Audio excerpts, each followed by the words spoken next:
여러분 안녕하십니까? 2월 10일 수요일 뉴스투데이 강원입니다. 강원도는 이달 말 코로나19 치료 의료 인력을 시작으로 본격적인 백신 접종에 나섭니다. 이 백신의 안전성과 효과성에 대해 논란이 일고 있지만 전문가들은 효과가 입증된 만큼 아무 백신이나 서둘러 맞는 게 중요하다고 권고하고 있습니다. 허주희 기자가 보도합니다. 강원 지역 첫 코로나19 백신은 화이자로 예상됩니다. 시기는 이달 말, 대상은 코로나19 치료병원 종사자 1,600명입니다. 당초 서울 국립중앙의료원으로 가서 맞기로 했지만 원주 치약체육관에 마련되는 접종센터에서 맞는 걸로 결정됐습니다. 5월부터는 65세 이상 노인 등 36만 명에 대한 접종이 시작되지만 백신 종류는 확정되지 않았습니다. 아스트라제네카가 고령자에게 효과가 있는지 논란이 일고 있기 때문입니다. 이런 논란이 이어지자 전문가들은 백신의 종류보다는 일단 백신을 맞는 게 중요하다고 강조합니다. 연구 결과 화이자와 모더나 등 5가지 백신 모두 사망자와 입원자 수를 0 또는 0에 가깝게 줄어들게 했다는 겁니다. 또 변이 바이러스에 대해서도 이들 백신 모두 상당한 방어 효과가 있었다고 설명했습니다. 즉 코로나 예방 효과보다는 감염이 돼도 중증으로 가지 않기 위해 아무 백신이라도 일찍 맞으라는 겁니다. 어떤 백신이건 큰 차이가 효능면, 안정성 면에서 큰 차이가 없었기 때문에 순서가 되는 대로 자신의 순서에 해당하는 대로 차분하게 맞으시면 되겠습니다. 강원도는 이달 말 원주 치약체육관을 시작으로 5월 말까지 나머지 17개 시군 접종센터 준비를 마칠 계획입니다. 이를 위해 다음 주에는 정부와 합동으로 코로나19 백신 준비 상황을 점검합니다. 비상사태에 대비해 소방과 경찰 인력도 대거 투입됩니다. 3월 달까지는 원주 체육관에서 하고 그다음에 전 도민들을 대상으로 하는 거는 7월에 시군별 그 센터가 5월에 구축이 되기 때문에 7월서부터 전체 접종이 시작될 겁니다. 강원도는 시군별 접종센터와 별도로 민간 위탁 의료기관 330곳을 지정해 백신 접종 속도를 높일 계획입니다. 올 7월부터는 동네 병의원에서도 백신 주사를 맞을 수 있을 것으로 예상됩니다. 하지만 백신 수급이 워낙 불안정하기 때문에 이때가 돼도 여전히 백신 종류를 선택하기는 힘들 것으로 예상됩니다. 본인이 해당하는 접종 기간에 백신을 거부할 경우 마지막 4분기로 순위가 밀리게 됩니다. MBC 뉴스 허주입니다. 정부와 강원도가 원주 혁신도시 안에 공공주도형 지식산업센터 건립을 추진하고 있습니다. 소규모 신설 기업을 지원한다는 취지인데요. 하지만 공공기관들이 잇따라 입주 의사를 밝히면서 당초 취지와는 달리 공공기관 임대청사로 변질되는 모양새입니다. 조성식 기자입니다. 원주 혁신도시 내 건립 중인 강원혁신 지식산업센터. 골조공사가 마무리 단계에 접어들면서 65%가량의 공정률을 보이고 있습니다. 국비 등 290억 원이 투입돼 지하 1층, 지상 10층 규모로 오는 7월 준공을 목표로 하고 있습니다. 지식산업을 기반으로 하는 소규모 기업과 신설 기업을 지원하기 위한 시설로 입주 기업은 임대료의 최대 80%까지 감면 혜택을 받게 됩니다. 하지만 공공기관들이 지식산업센터 대부분을 차지하고 소규모 신설 기업에겐 제대로 된 입주 기회가 제공되기 어려울 것이란 우려가 벌써부터 나오고 있습니다. 10개 층 가운데 1, 2층엔 근린생활시설이 들어서고 3층은 혁신도시 발전지원센터가 입주합니다. 그리고 10층은 옥상 정원으로 꾸며집니다. 기업이 사용할 수 있는 공간은 4층부터 9층까지 모두 6개 층입니다. 그런데 건강보험공단 산하 고령화연구소가 그중 3개 층을, 지방행정연구원이 2개 층을 사용하는 것으로 벌써 강원도와 협의가 진행 중입니다. 논의되고 있는 부분에서 제가 지금 그거를 이렇게 하겠다 저렇게 하겠다 말씀드리기가 고령친환연구소나 이런 부분이 들어오게 되면 또 그거랑 연관된 그 기업들이 저희 센터로 들어오게 되면 더 시너지 효과를 유발할 수가 있으니까. 두 기관이 모두 들어서면 1개 층만 남는데 이마저도 강원경제진흥원이 사용 의사를 밝힌 것으로 알려졌습니다. 협의가 이대로 진행되면 강원혁신 지식센터는 사실상 공공기관이 저렴하게 사용하는 임대청사에 불과합니다. 신설 또는 소규모 기업의 이전이나 창업을 도와 혁신도시를 활성화시키겠다는 취지는 온데간데 없이 사라지는 겁니다. 유망 중소기업이라든가 소규모 기업의 어떤 활동이나 설립 같은 것들을 지원해서 좀 경쟁력 있는 기업으로 육성하는데도 기여할 수 있도록, 그러니까 이 센터가 가지고 있는 본질적인 목적을 좀 충분히 고려를 해야 되지 않을까.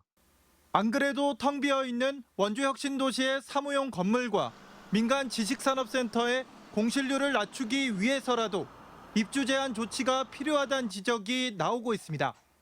MBC 뉴스 조성식입니다. 춘천 지역의 6개 레미콘 업체와 운반 계약을 체결한 레미코 차량 노동자들이 운송 단가 인상을 요구하며 총파업에 나섰습니다.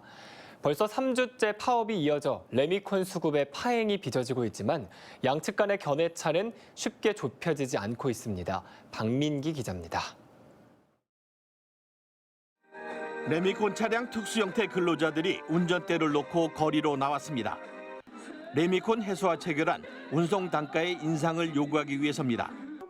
춘천 지역 레미콘 운송 단가는 1회전당 평균 41,400원으로 같은 영업거리인 경기도 가평 45,000원보다도 낮은 상태. 레미콘 한 대당 1억 3천만 원에 달하는 차량 구입비와 유지비에다 인건비를 따져보면 최저임금에도 못 미친다며 인상을 요구하고 있습니다. 특히 근로기준법상 근로자가 아닌 특수형태 근로자이기 때문에 교섭력이 떨어져 불리한 도급이나 개별 계약을 관행적으로 체결했다는 입장입니다.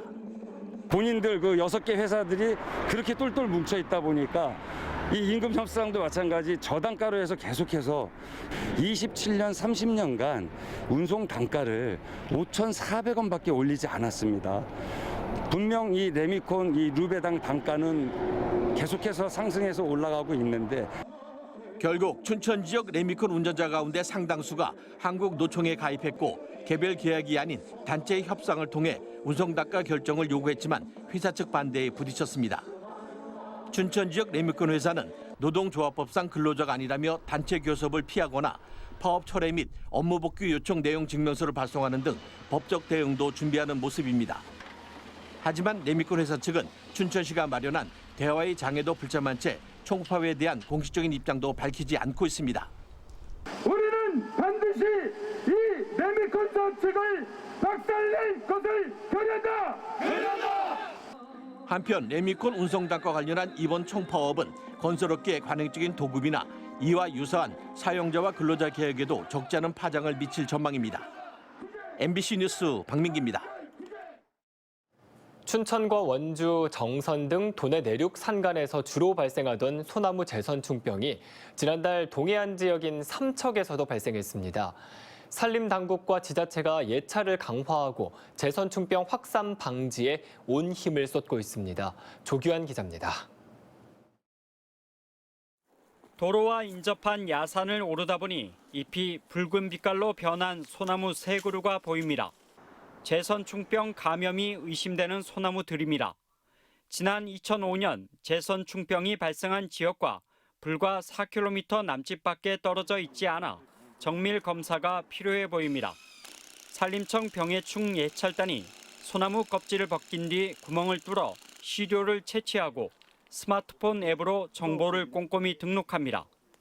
산불 지역 내에서 한 3년 동안은 그 고사목에 솔섬 하늘소라든가 북방소름 하늘소 개체수가 굉장히 증폭합니다. 그래서 저희가 더 관심을 가지고 지켜보는 지역입니다. 올해 들어 동부지방 산림청과 강릉, 태백, 영월 등 10개 시군은 전체 산림 면적의 약 65%인 약 42만여 헥타르를 합동 예찰했습니다. 동해안과 영서 내륙 일부 산지를 대상으로 지난달 중순부터 소나무 제선충병 의심목을 조사한 결과 지금까지 50여 번 이상이 발견됐습니다. 의심목 58그루 가운데 42그루는 감염되지 않은 것으로 판명됐고 나머지 16그루는 검사를 계속하고 있습니다. 지난 2013년 이후 정선에서 235그루, 지난달 삼척에서 1그루 등 인접 시군에서 감염목이 계속 발견돼 관계기관은 촉각을 더 세우고 있습니다. 유충이 3월까지 나무에 머무르는 시기라 이 시간에 완료를 해야 되고요. 특히나 삼척 지역에 신기로 발생이 돼서 상공 예찰, 또 드론 예찰, 그리고 지상 예찰 입체적으로 강원도는 올해 39억 원을 들여 축구장 2천여 개 면적인 1,495헥타르에 대해 재선 충병 방제 작업을 벌입니다. 또 다음 달까지 삼척 지역의 재선 충병 감염 우려목을 제거하고 예방 작업도 펼칠 계획입니다. MBC 뉴스 조기환입니다. 평창 평화포럼에서 2024년 강원 동계 청소년 올림픽에 북한이 파트너로 협력하고 적극적으로 참여해달라는 결의가 이뤄졌습니다.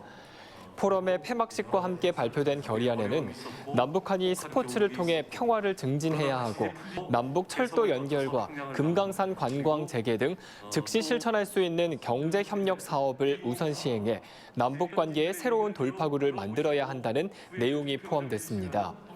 평창 평화포럼은 평화 뉴딜을 주제로 경제와 스포츠, DMZ 평화지대와 공공외교 등 5개 분야에 대한 다양한 논의가 진행됐고 어제 폐막됐습니다.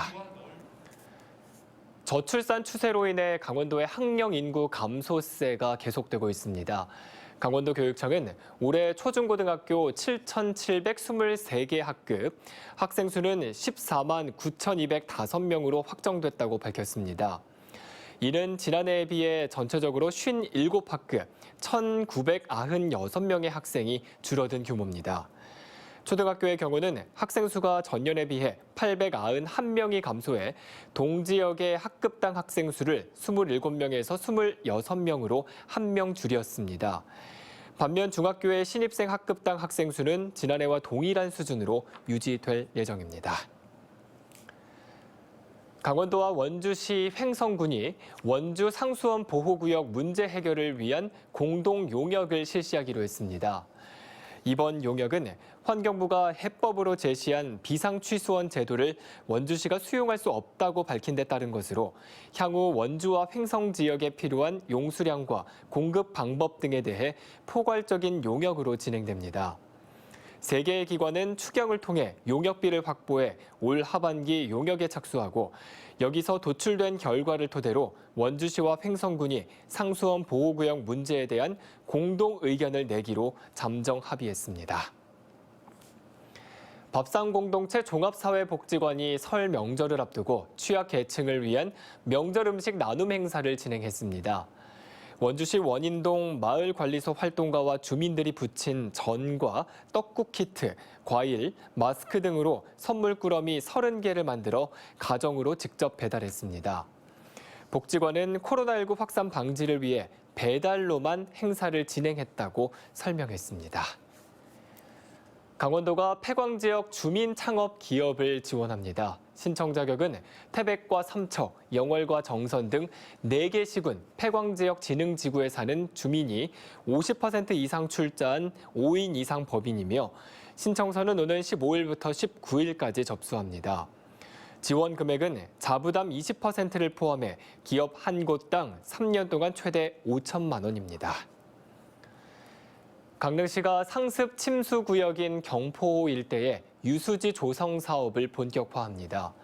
강릉시는 경포호 주변 60만 5천여 제곱미터에 빗물 등을 담수할 수 있는 유수지를 조성하기로 하고 올해 300억 원을 들여 토지 보상에 착수했습니다. 오는 2023년 유수지가 완공되면 저류 기능이 확대돼 경포 일대 상습 침수 지역의 재해 예방 기능이 확대될 것으로 기대됩니다.